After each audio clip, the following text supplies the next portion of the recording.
Thanks for joining me. With Christmas here, I wanted to do another welding project. So I decided to make this Christmas sleigh. I'm going to show you start to finish how I built it. I hope you enjoyed the video. If you have not already, please like the channel and subscribe. Let's get started.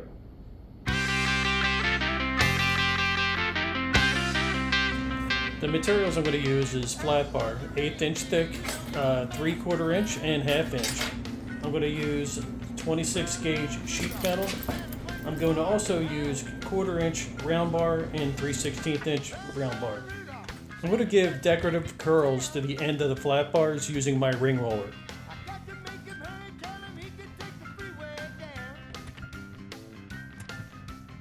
Using my vise, I'm going to create bends to start making the shape of the actual sleigh.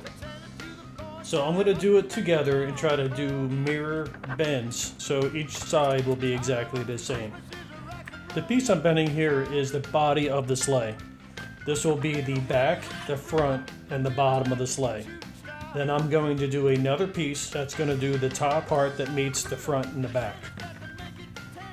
Using my ring roller, I'm going to add a backwards bend so the curls will meet up on the top of the sleigh. Once again, since there'll be two sides that I want to mirror each other, I'm going to bend the second one the same time, and I'm going to compare the two to make sure the bends are equally the same. Once I'm happy how the two curls meet each other, I'm going to make a mark to make a 90-degree bend to form the top of the sleigh.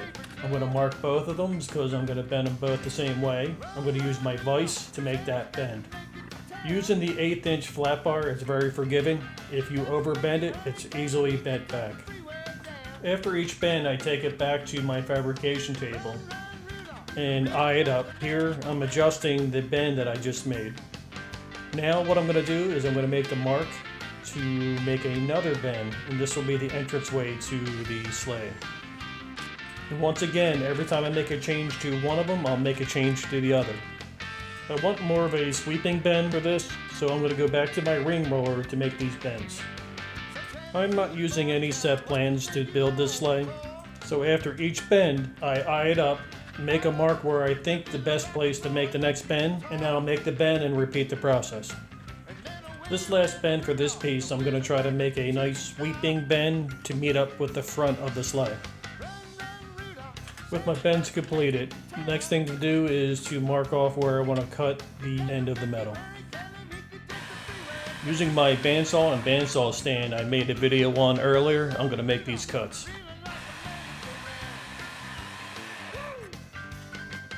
Since I'm at the bandsaw, I decided to cut out the 1/4 inch round rod.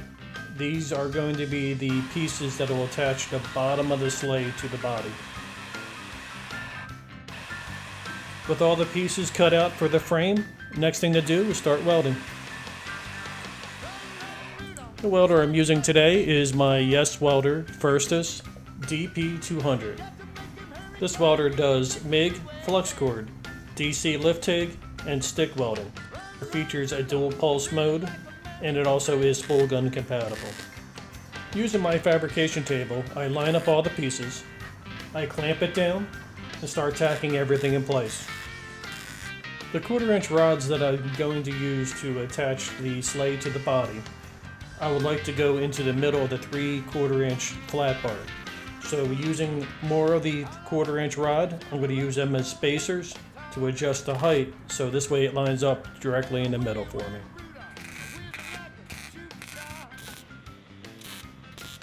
Since the body of the sleigh is 1/2 inch flat bar, I needed to use a spacer to elevate the body so it would be in the middle as well. With this side welded, I'll flip it over and weld the other side up.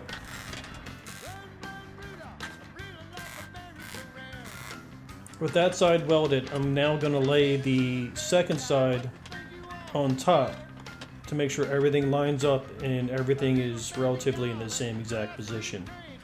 Once I'm happy with the way it's lining up with the bottom, I'm going to tack everything in place. And then I can remove the bottom and then fully weld it out. Lining it up and clamping it down really helped on this.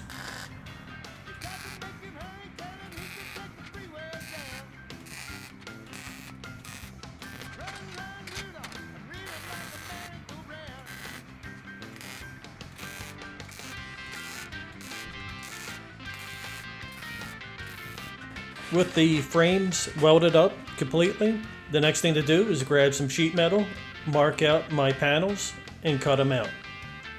To cut out this 26 gauge sheet, I'm just using a pair of tin snips.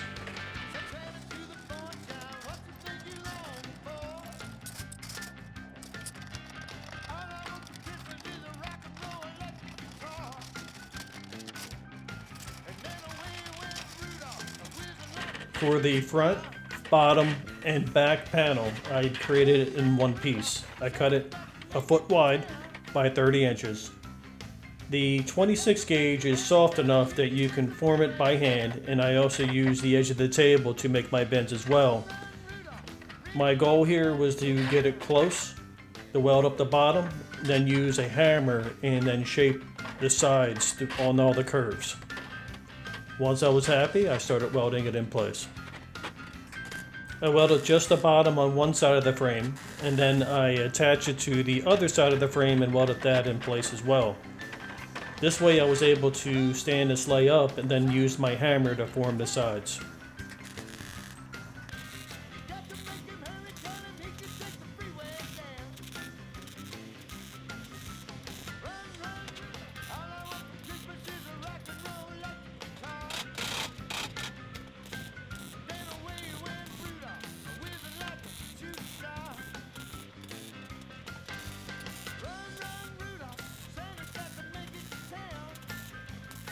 With the bottom panel all lined up and welded on, it's now time to line up the side panels and weld them on as well.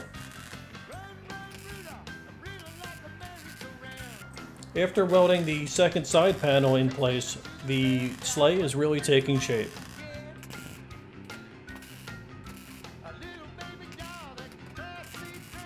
With the majority of the welding complete, it's time to smooth out some of the welds and try to make it nice and smooth for paint. While cleaning up the welds, I was also looking for any sharp edges to knock down.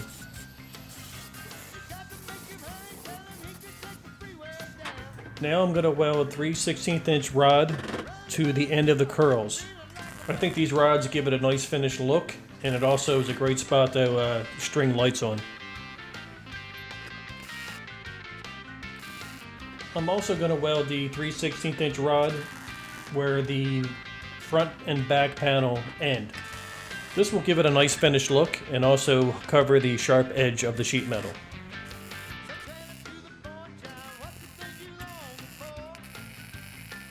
The last bit of welding, I'm going to weld a 1/4 inch rod in the front area where the seat's going to be, and also the back for the sheet metal to sit and form the seat. The sheet metal I'm going to put in place is going to overhang the front 1/4 inch bar. I'm going to hammer it so it curls around and makes it nice and smooth and not sharp.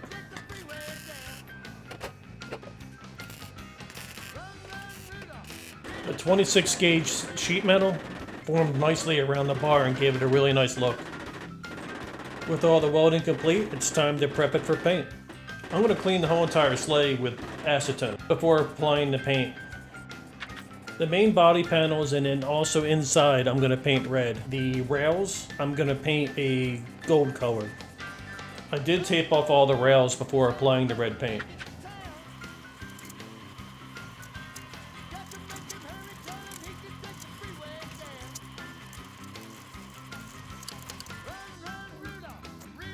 With the painting done, I gotta let it dry, then I can decorate it. And there you have it. It was a fun project, just in time for the holidays.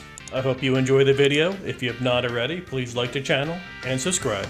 I'll see you in the next one.